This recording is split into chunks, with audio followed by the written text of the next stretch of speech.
On this next episode of Outlook TV, Montreal's Pride Parade. Drag queens read to kids. And an extra special rice cake for Pride. And much, much more. Hello and welcome to Outlook TV. I'm Rebecca Wyman. And I'm Robert Mackay. And drumroll, you're watching the Queer Magazine news show that brings you everything that matters the most from coast to coast.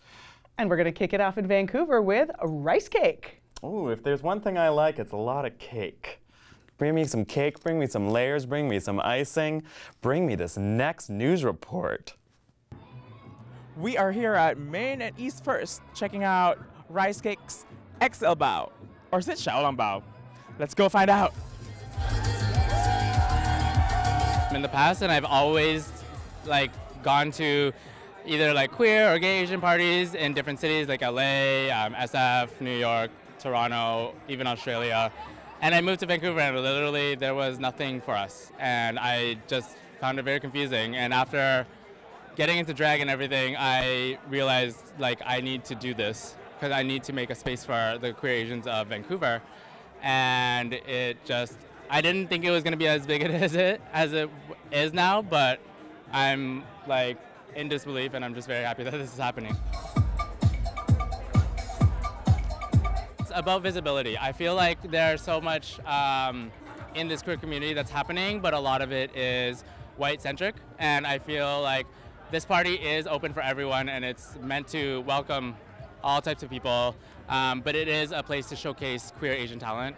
We have all Asian DJs, go-go dancers, drag performers, voguers, and it's an entirely hot Asian cast.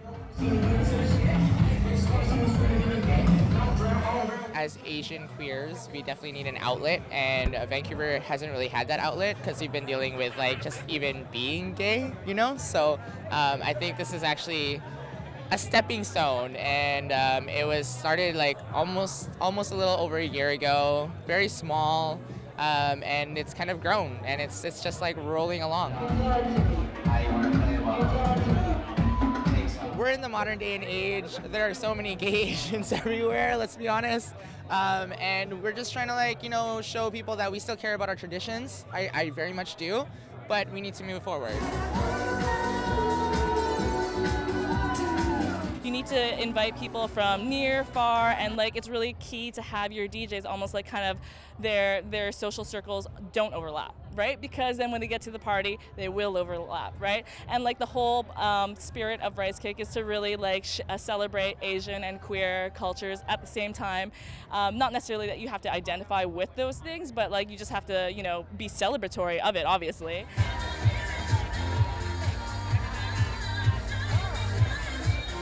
So RiceCake, to me, is a safe space for all us queers to go to and just have a good time and not be fearful of judgment or any of that. So that's what it is all about.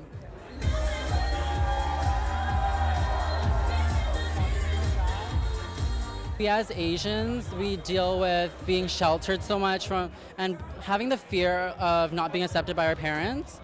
So I think that showcasing that can make everyone else comfortable who are going through the same thing.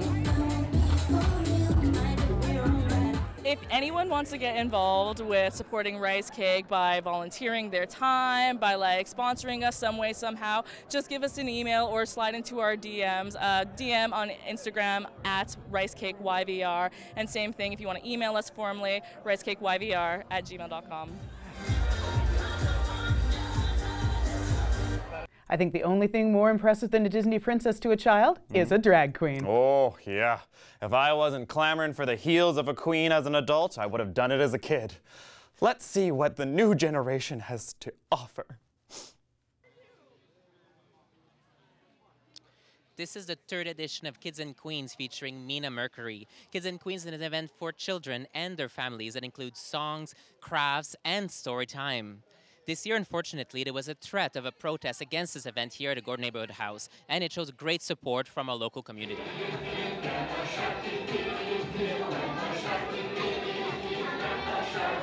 Today, Gordon Neighborhood House was so proud to support an amazing group of community that came to host an event called Kids and Queens, a really wonderful event that just, expands kids' imaginations and really promotes inclusion and diversity in families and communities. And so that was happening inside. And we had a couple hundred people outside supporting kids, cheering them on as they went in, and really making sure that all of this was done in a really good way.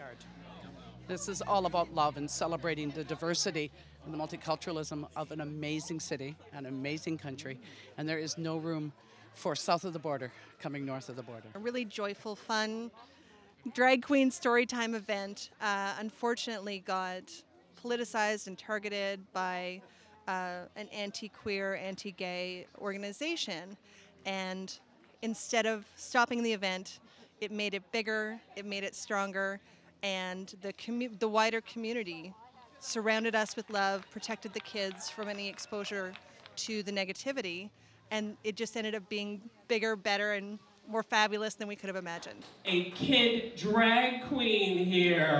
What? Mama told me when I was young, we're all superstars. What's the format of Kids and Queens? We're involving songs and stories, dancing and a lot of singing, putting drag into sort of an imaginary space where kids can just be themselves and have an amazing time without even thinking about it. The content is a message, basically, about equality, embracing who you are, loving who you are, and not caring what other people think, and standing up for yourself, and just being you, being yourself. Look at that! And she's here for you! I was helping Mina Mercury reading a story for the kids. So what was the story about? The story was called A Day in July, and it was about the Pride Parade and who partakes in the Pride Parade and what the Pride Parade was all about. So in the book, they actually mentioned a sister in the book, and there's a drawing of a sister in there. So Mina just wanted me there so we can see a live representation of what was in the book. From the Gordon Neighborhood House, this is Ollie and Gavin. For Outlook TV. We're going to have to take a little break now. Rebecca and I desperately need to accessorize more. You don't have a necklace. Oh, I do. I can just untuck it. Oh, you don't want one of mine? No, I got my own. I need a bracelet. Don't you covet mine. Nope. Nope. Happy Pride, Outlook TV!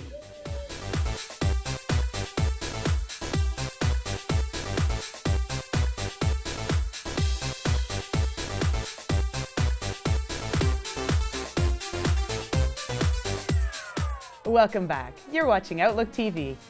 Oh, Rebecca, I'm so excited about our next piece. Oh yeah? Why's that? It takes place in one of my favorite places. Dark, secluded forests full of gay men and roaring fires.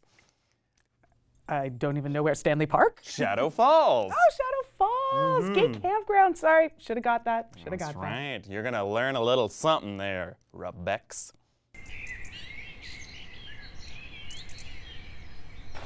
Good morning, campers. We're at Shadow Falls Campground, a gay campground, and it's just gorgeous. It's just an hour and a half out of Vancouver, and we're gonna go meet some of the people here this weekend. We have 40 acres here. It's a quarter of a mile square, and mostly timbered and rock. There's not much flat area, so it's been quite the challenge building this place.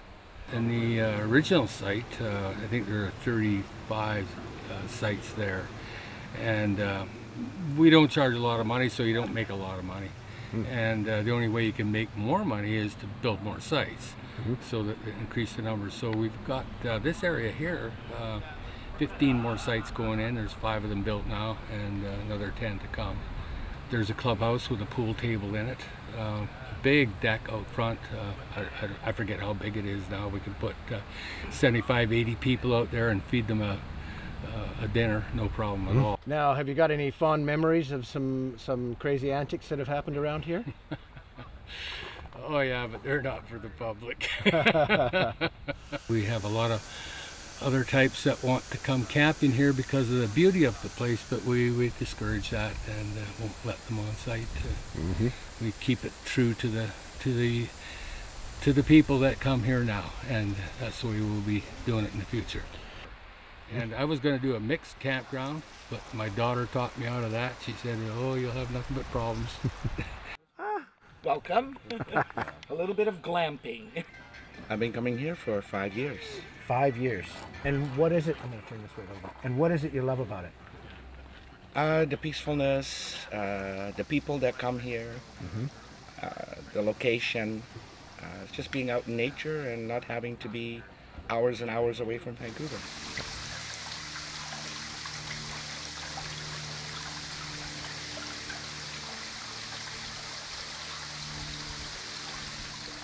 What is it up here that you love the most?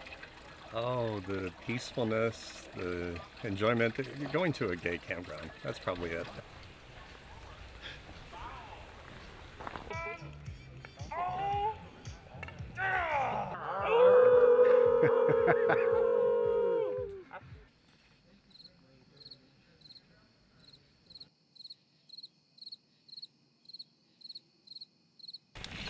And this has been John Crossan at Shadow Falls, the gayest campground in all the land. Night night, campers. Let's head on over to Montreal to check out the play Clue. It was Colonel Mustard in the library with a lead pipe. Is Tim Curry in this version? I don't know, but I want a lead pipe in a library. You want Colonel Mustard? Yeah. Is it Mr. Green in a hall with a rope? Or Mrs. Peacock in a kitchen with a candlestick? No, it's Ensemble Theatre Company at La Comédie de Montréal with the brand new production of Clue. Hello, I'm Jean-François Cadel. I'm the artistic director of Ensemble. Ensemble, it's LGBTQ theater company in Montreal. And this is Michelle, the stage director. The rehearsals for the play Clue. It's we're doing the adaptation of the movie, but for the theater. And so we're working to continue the work and to build a very great show. It's a big challenge. It's because the story is in a mansion and there's 9 rooms, so it's a lot of logistic to evoke 9 rooms at the theater. And we have 12 actors, so it's a lot of people and places to manage on a stage. The public will have to investigate. So during the intermission, they're gonna vote like if they were playing Clue.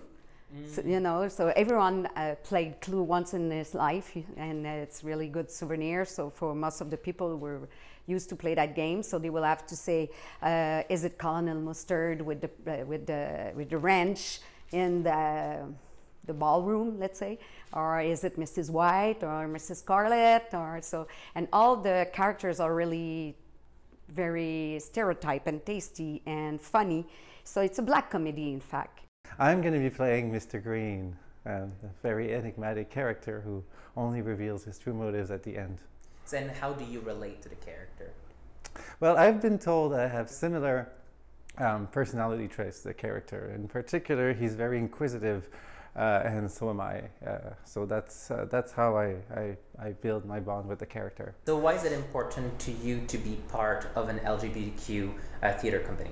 It's a great addition to the community in general. The values of inclusiveness, of acceptance are very welcome, and it's just ever since my coming out, I've always tried to get myself involved with LGBTQ organisms in general. And I've always wanted to do theater, so this is kind of killing 2 birds with 1 stone, basically. We wanted something open to everyone and show our colors and make sure that the people knows that when they're coming here, you have to be someone open mind and very gay-friendly. You can catch Clue here on September 27th and 28th and on October 4th and 5th at La Comédie de Montréal. For OutlookTV, this is Ollie in Montreal. Let's head back into Vancouver for the Trans March. The community gathered in force and in numbers to support the trans community, and it was beautiful. We're at the Transgender Queer Two-Spirit Intersex March in Vancouver, BC. This is one of the first marches for Pride Weekend, and it's important to promote and to bring together demographics that are not normally represented. And let's go talk to people about the march. This is a good place. This is a good place to recharge the batteries and to go out and take up some space. You know, let's draw outside the lines a little bit. And also, I think it's important to show clearly that there's all kinds of people who are trans and gender diverse and all kinds of identities, and that we're to be taken seriously. I think I help us be taken seriously, I think, and I'd like to keep that going. The trans umbrella covers everybody of diverse gender identity or expression, and so that includes lots and lots of people who are affected by gender identity or expression, whether or not they're transgender or transsexual or bigender or all of those things. Don't worry about not being here, honestly. Like, we're here, we're out, but if you're not, it's totally fine. We're always here to support you, but be comfortable. And if you're not comfortable being here, it's fine. Is there anything you want to say to the trans community outside of Vancouver? Stay strong in places where you're not able to be out and visible, and hopefully the future will get better for everybody.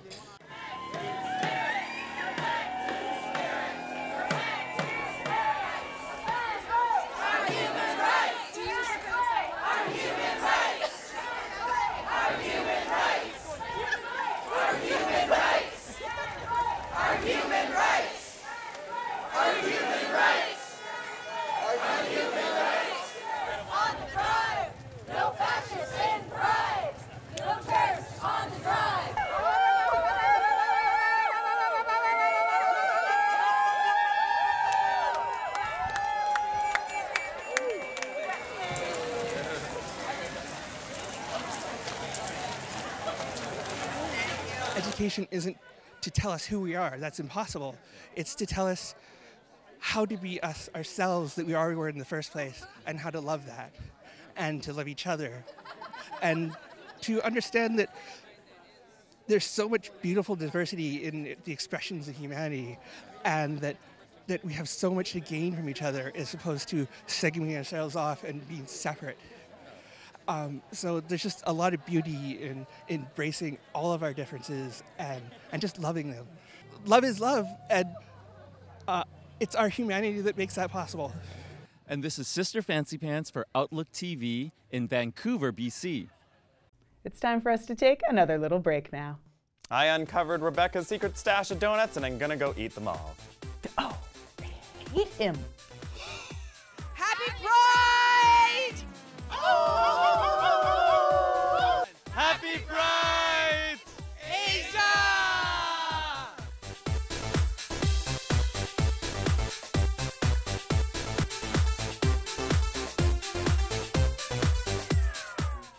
Welcome back. You're watching Outlook TV. Now take off that bonnet and put on your beret, because we've got an artistic exhibit put on by Idris Hudson. The Two-Spirit artist was off Maine. Ooh. Two-Spirit artist Idris Hudson is presenting his very first solo show as part of the alternative Vancouver Pride called A Symbol of Unconditional Love. I met with Idris a few hours before the big opening of his show. I'm at the brand new On Main gallery space. It's this, it's a gorgeous little white cube in Chinatown that legendary, iconic curator Paul Wong has put together, and he and Matt Troy have graciously allowed me to be part of the Alternative Pride Festival this year, allowing me to do my very first solo exhibition show. This is a collection that I put together using, beautiful metallic acrylics, epoxy resins, and some mixed media. So I've got some really beautiful three-dimensional texturing, laser cut acrylics. I've used a lot of laser cutting technology and laser etching. So I just wanted to combine some mediums that felt 2019 with some classic techniques. Expect like pores and swirls, and it's so abstract and interpretive. You can see faces, you can see animals. It's really, really beautiful. Because I'm introducing the symbol of unconditional love, and what that means to me is it's a digital art piece that I created when I've been working in the downtown east side. I can take a vector image and I can reinterpret it in many mediums of art, olfactory arts and visual arts, music arts, and use a portion of the monies to support the frontline charities. I really wanted to convey the raw energy of BC, because what I've been feeling is a city energy. But we are the epicenter for natural resources, not just extracting them, but just enjoying them You know, I've used cedar and mahogany and lots of browns, and I've used bark from a park in East Vancouver. This part of the journey is the empowering part.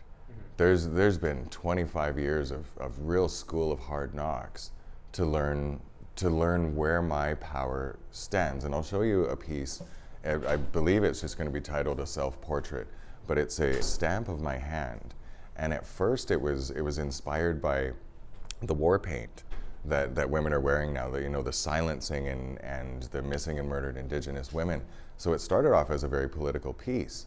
And as I started pouring and starting to get some beautiful designs into it, I realized the opportunity that I have in my hand right now. It's taken so many years to get to the point where I could have opportunity in my own hand to be able to support charities that have saved my life. What do you want the public to get from this show? I want them to stare into some of the artworks, and I want them to think. I want them to really understand what love means to them. I hope that this is a discovery for everyone. From the All Main Gallery in Vancouver, this is Ollie for OutlookTV. Let's head out to Montreal and check out the Pride Parade. Woo, keep on that beret then, because things are going to get a little French. We're excited to be at Montreal's Fierté Pride celebration, the finale of an amazing week of Pride celebrations. Let's go see all the exciting floats.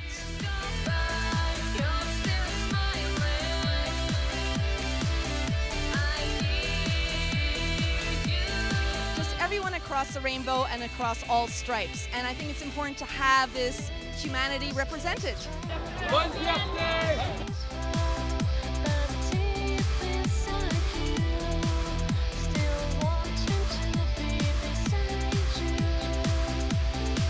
We know that we weren't always that lucky, and it's really important to work today just like as a thank you for all the generation before.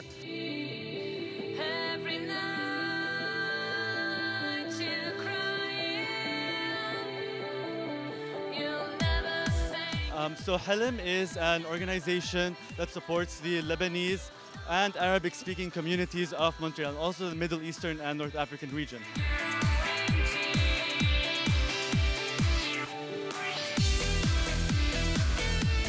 We're here with Eidos Montreal, a group from the video game industry, all joining together in love.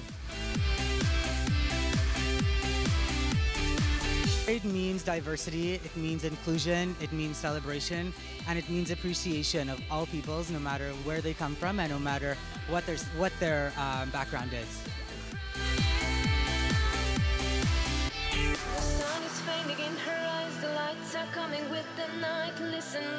We've been together for 13 years now, so we do things together, we travel together, we go eat together, so it's really like a big family.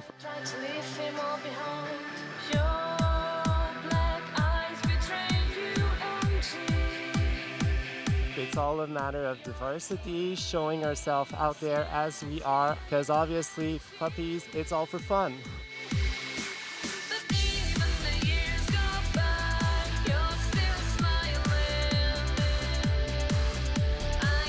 Feast of the year, everybody's gathered around, we just dance in the streets, that's what we like most.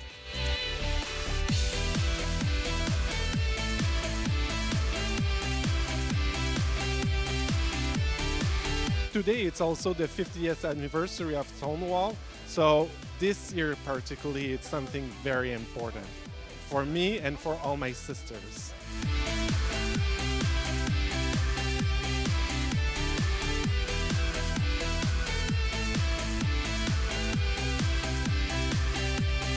Bonjour, Outlook! What a fantastic parade, Montreal. This is Sister Fancy Pants for Outlook TV. Unfortunately, that is all the time we have for this episode of Outlook TV, but we'll be back very soon. And before you stop streaming us or turning us off, you have so many other ways you can connect with us. Social medias, for example, Facebook, Instagram. Shoot us an email. Remember email? Yeah, that's right. If you want to volunteer with us, we'll welcome you. With open arms.